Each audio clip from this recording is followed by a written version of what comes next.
Hey everybody, how you doing? I am here with Emily. Emily is from a company called Riipen from British Columbia, so she's on the other side of Canada. And together, we've cooked up this bonus thing you can do for the course. And this video is to kind of tell you what this is all about, both to kind of give you an idea of why we would want you to do this, why we think it's a good idea for you, but also how it works, what the steps are that you would have to go through. So I'm going to start a little bit, but Emily and I will just kind of chat as we go. But I want to give you a sense of why you might want to consider doing this. It's an optional activity in the course. I want to be clear about that. So it's not required, but you can get bonus marks. You can get up to 2 bonus marks. But perhaps even more important than that is you can get some real connection and interaction with a corporate client, because that's really what this is kind of about. So what Riipen does, and Emily will tell you a little bit more about this in detail, but they try to bring something that we call work integrated learning, but doing it into the classroom. So the idea is you're going through university, and ultimately we're hoping that you get skills and experiences that make you prepared for the real world, for your career.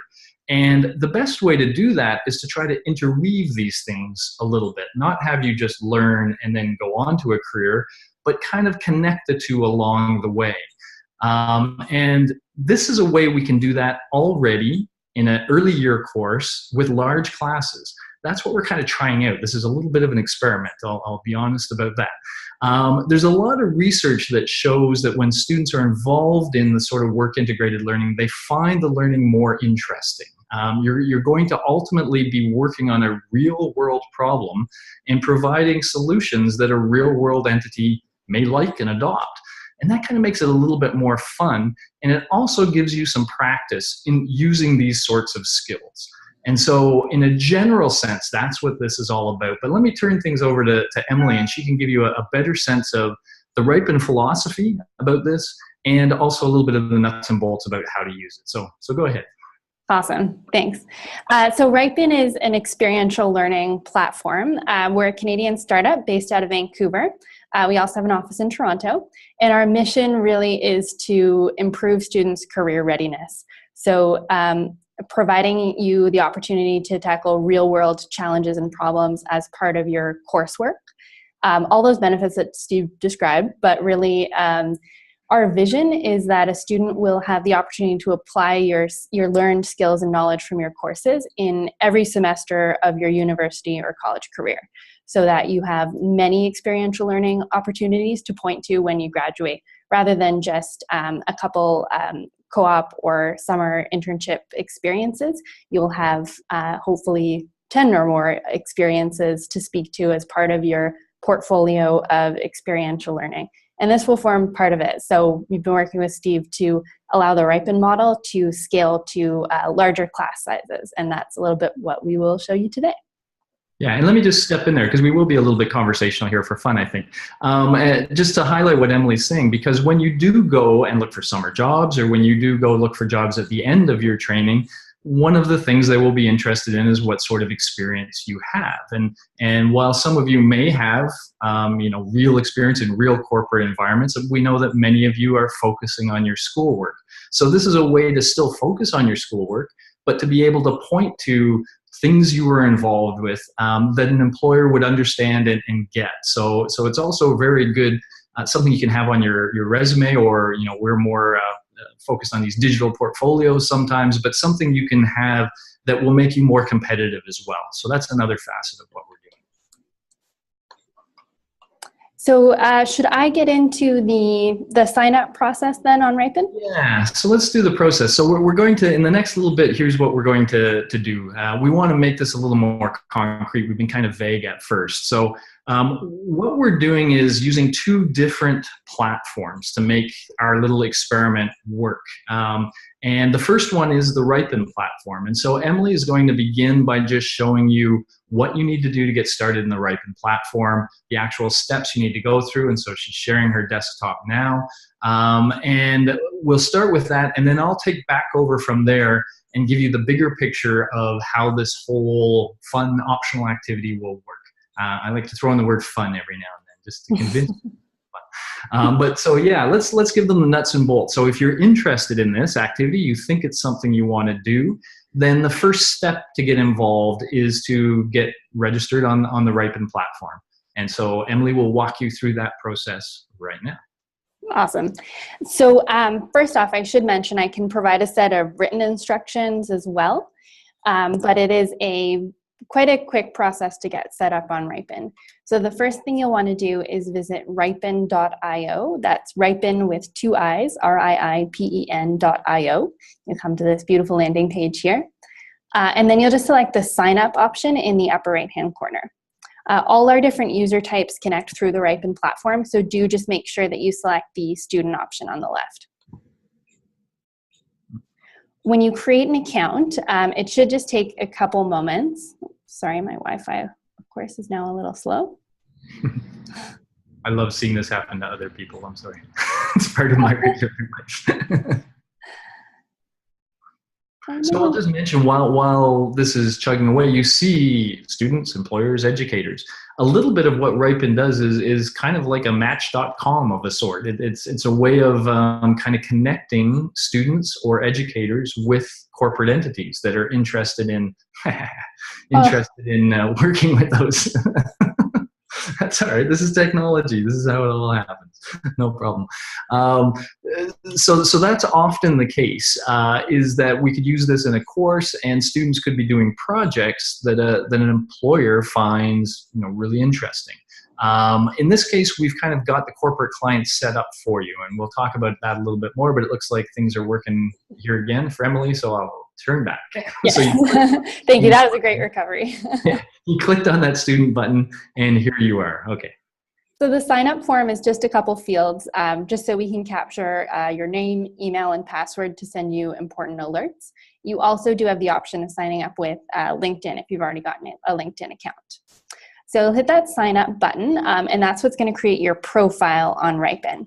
I'm just going to quickly log into my own student account here, though. So I assume once you do that, you'll get the email where you have to click and then all that kind of stuff. Exactly, yeah. So you'll get an email, oops, sorry, wrong account. You'll get an email inviting you to verify your Riipen account. And as well, you should know that you don't necessarily have to use your U of T email address to sign up. You can use whatever email address you use the most often, so that you will make sure that you get those notifications. Cool. When you first sign up, this will all be blank. I've used this account before for demos, so I just have one portal, but when you first sign up, it will be blank, and you'll see the option to find your portal. So that's the first step, that it's a good idea to first join your portal before doing anything else on Riipen. Though you can also take a little time to fill in your profile if you'd like, with any personal information. You can add a photo, you can add resume type information, because the employers you engage with through Riipen are able to see your profile. Yeah, so let me cut in here for a moment. So it could very well be that future courses at U of T, this is something U of T is looking at quite seriously. So it could be that future courses use Riipen, and so you could be interacting with a number of corporate entities in this space. So the whole idea here is that you're getting practice at representing yourself in that professional way. And so that's the kind of attitude you should have when you're here and filling this out is, imagine you are representing yourself for a job you would really love to have. How do you want to represent yourself? And yeah, take it very seriously here, because this profile, you guys all know, once you get all into making a profile and then you kind of forget about it, and 4 years later, you're still representing yourself that way. So think about it. Do it well. Go ahead. So if you click over to My Portals, for everyone signing up for the first time, this will at first be blank. So you'll want to click on Find My Portal. And then we do have a Riipen portal, so it's just within the Riipen site, set up for the University of Toronto that you'll be able to join. So you'll just select, we have a separate one for Rotman, so you just want to select University of Toronto in the middle here. And when you aren't a member of the portal yet, you'll see this button here, Join as Student. And as Steve mentioned, we are using Riipen within quite a few other courses at the university as well. So you'll see some other options in chemistry, biology, management, a whole bunch of different subject areas now using Riipen, which is pretty cool to see.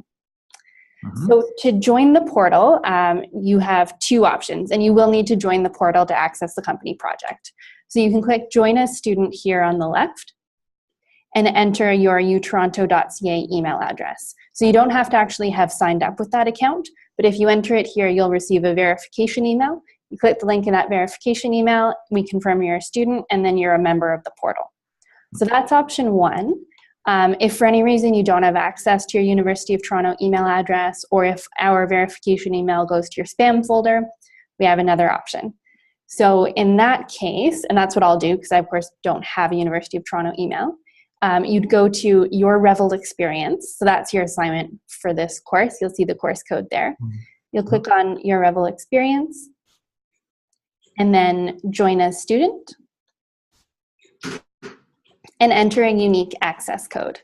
So I'll leave that up for a second, but the access code basically does the exact same thing as verifying by email address. It's just another option to join the portal. Either way you choose, you'll have the exact same access to the projects within the portal. So this is the access code. That's right. That's right. Yeah. So I'll shoot that over to you by email as well. Yeah. Excellent.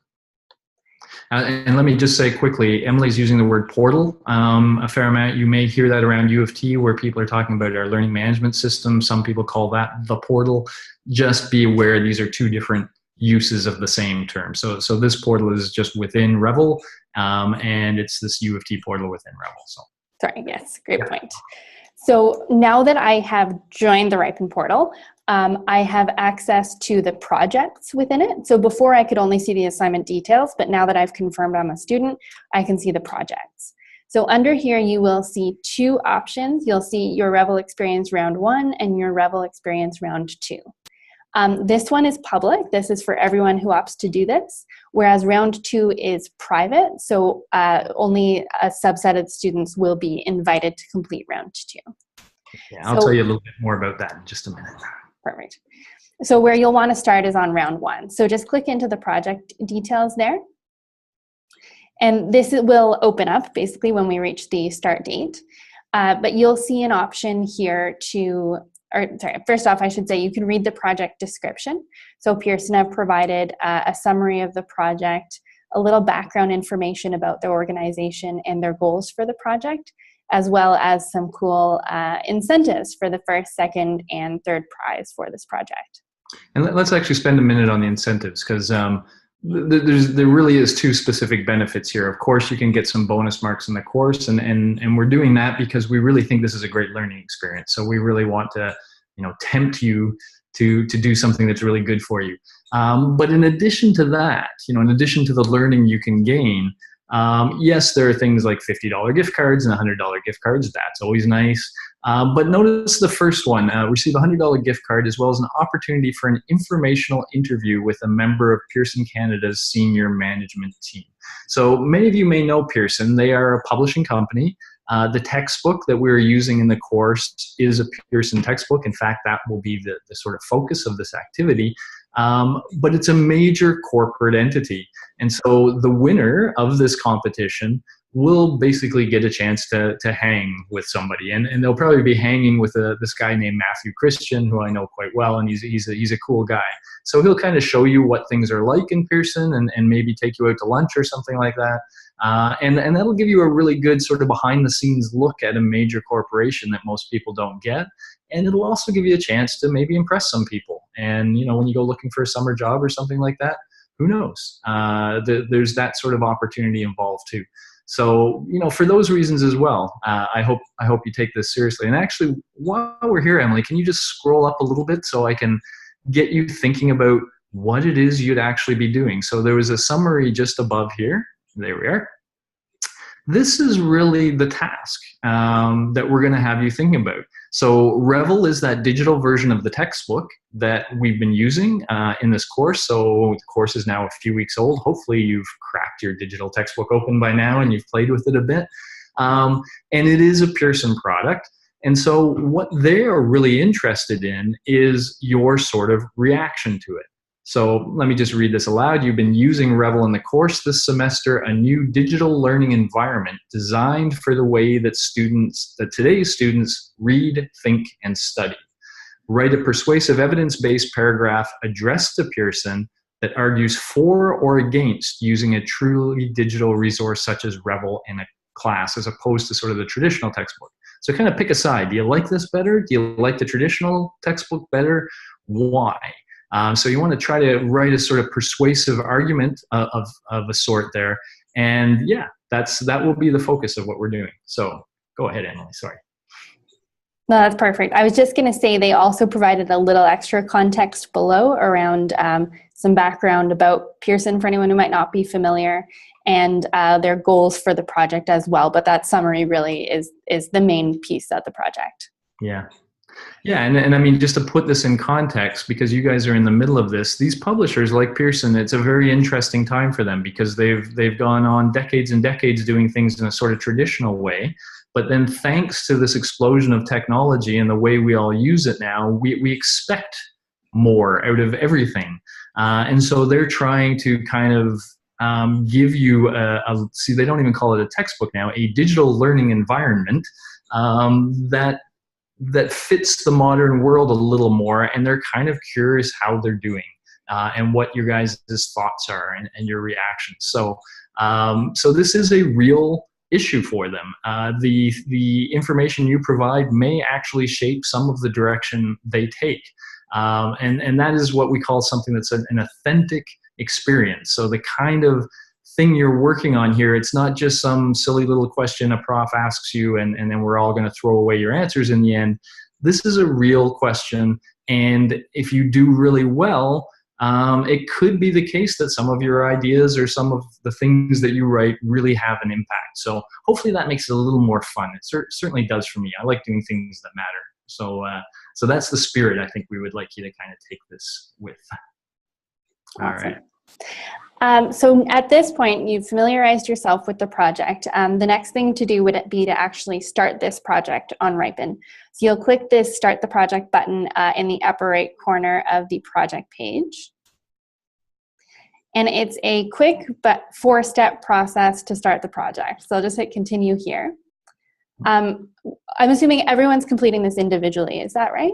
Yes. Okay, that's right. Awesome. So step 2, you can actually pretty much skip. So I'm just going to give my team a name, but I don't need to add any of my team members if I'm completing this on my own.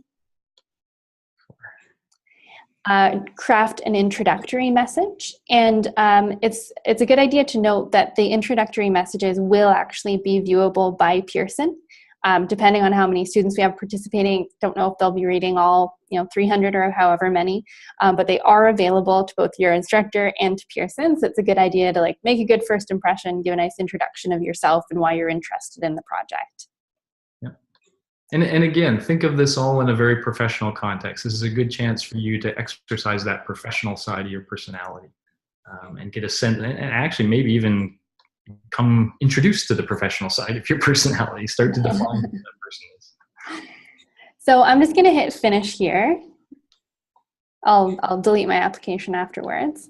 But now I have started the project. So just by starting the project on Riipen, Pearson now has access to your name. You've unlocked the contact information and the ability to message the project administrator at Pearson.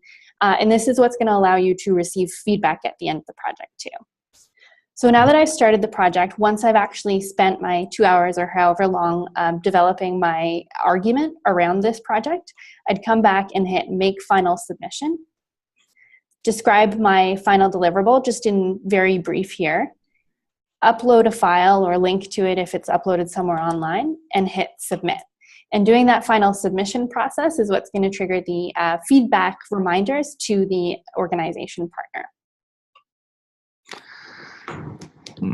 Okay, so we're going to have to talk about this a bit, but let's follow through. We could definitely refine that process if we have to. No, I'm just thinking of how this is all going to work this summer. I'll let the students know, just nothing hidden from you guys, that we're just kind of trying this out and figuring out the right way to make this work in a large class. And so to some extent, I'm seeing this new myself too. And so I'm thinking as I see. Yeah. But we'll come back to that. Yeah, absolutely.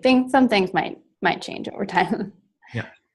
But once I've completed round one, so the selection of who's moving on from round one to round two will happen through peer scholar. So Steve, did you want to talk about that afterwards, or? Yeah, well, no, maybe we will kind of because this will be a sort of interweaving kind of thing. So eventually down the road, we are going to have these things tightly integrated so that probably rather than what Emily just showed you as a way of submitting what you did, you may end up going into the peer scholar environment to submit what you did. So eventually these will be tightly integrated, but they're not at this point. We're kind of testing the whole feel of this. And I will be curious about you guys' reaction, by the way. I'll be very interested in your thoughts.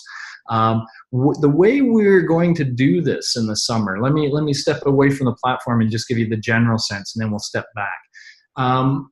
Think of playoffs, like, hockey playoffs or something like that, except this one will just have 2 rounds, which is what we're implying by round 1 and round 2.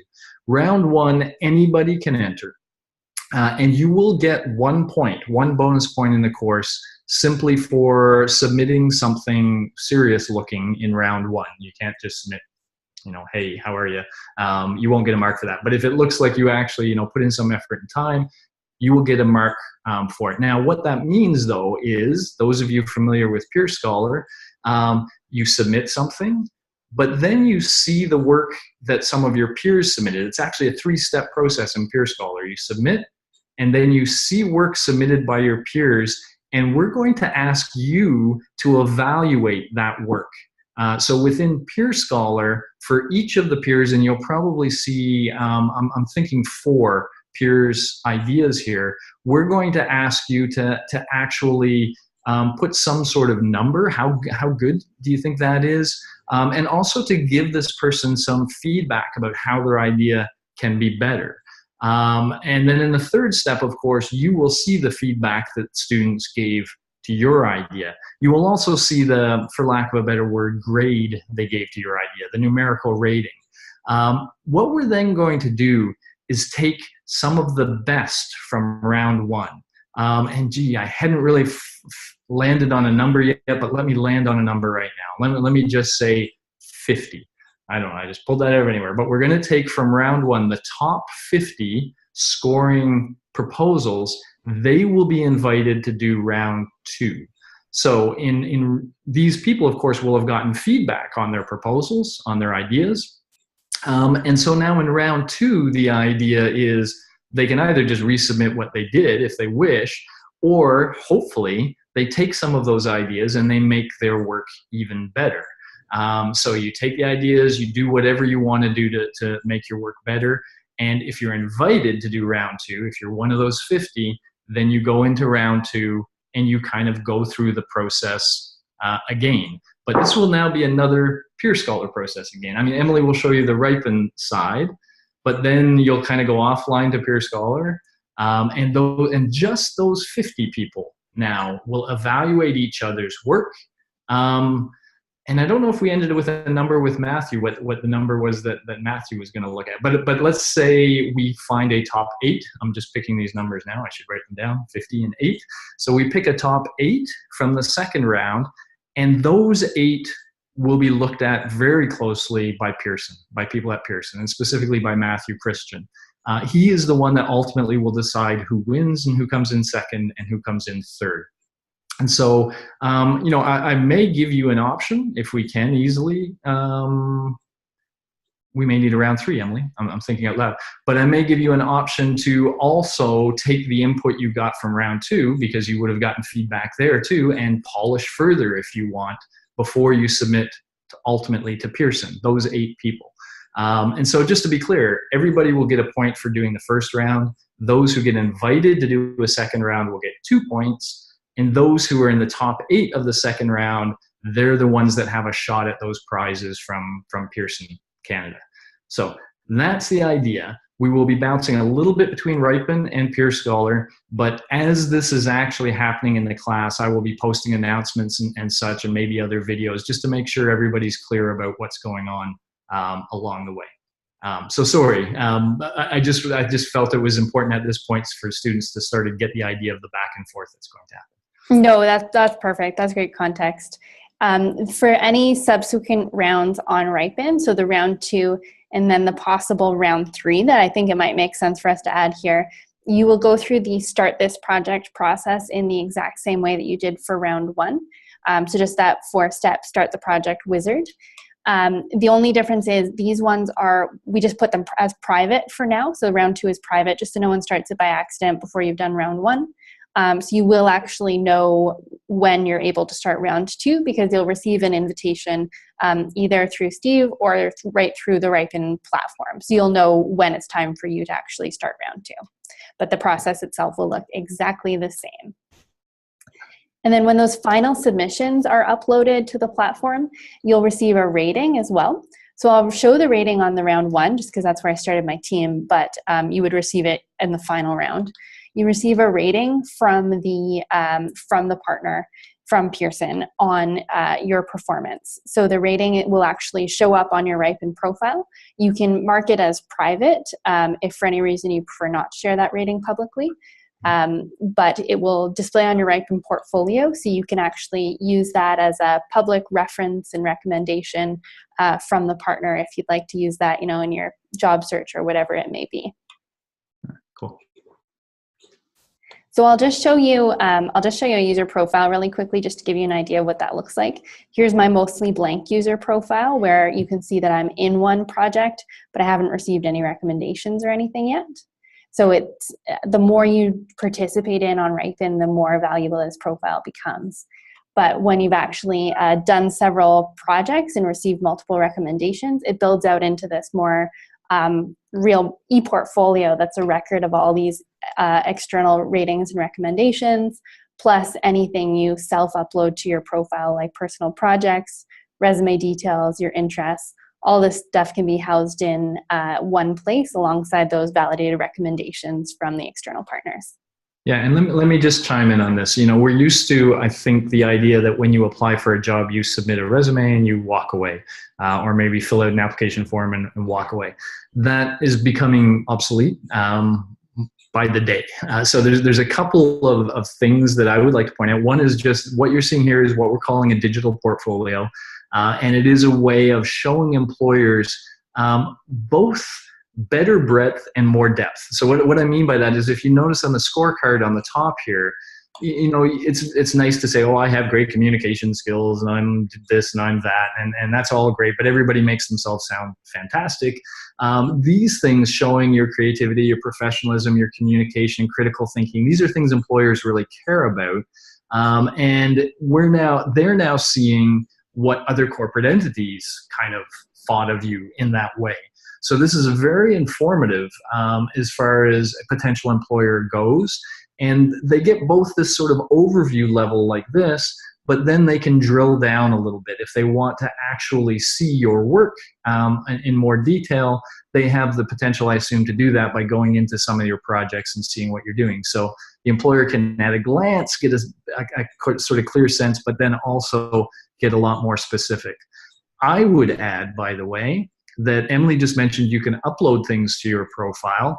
A trend that I'm seeing on LinkedIn that I think is really smart is people doing video-based profiles of literally, imagine as you see Emily right now, imagine yourself sitting there and introducing yourself to a potential employer, telling them about you. It's one thing to write on a piece of paper, I am very passionate about educational technology. It's something else to say, I am really passionate about educational technology. It comes different. It comes across differently when they can see you and hear you and sort of feel your energy a little bit. So, this isn't just sort of an activity in a course. Think about it that you're beginning to build up this digital portfolio that could be very valuable to you. And if you combine it with clever things like these video-based resumes, you can really stand out from the crowd when you're applying for a job in a way that employers will appreciate, and in a way that's more likely that you will find the sort of right match of an employment environment for you, which will make you happy and make them happy. So yeah, I just wanted to highlight the value of this as well. Awesome. Well, I think that's everything from the Riipen platform that we needed to show. As I mentioned, I will share the set of written instructions if you'd like to share them alongside the video just in case. Yeah. And then, of course, if we make any updates, like we add a third round, we can put out an update on that. That sounds great. So really consider it this way, guys, that this video will always have this video available. So you can come back to this and look through it anytime you want.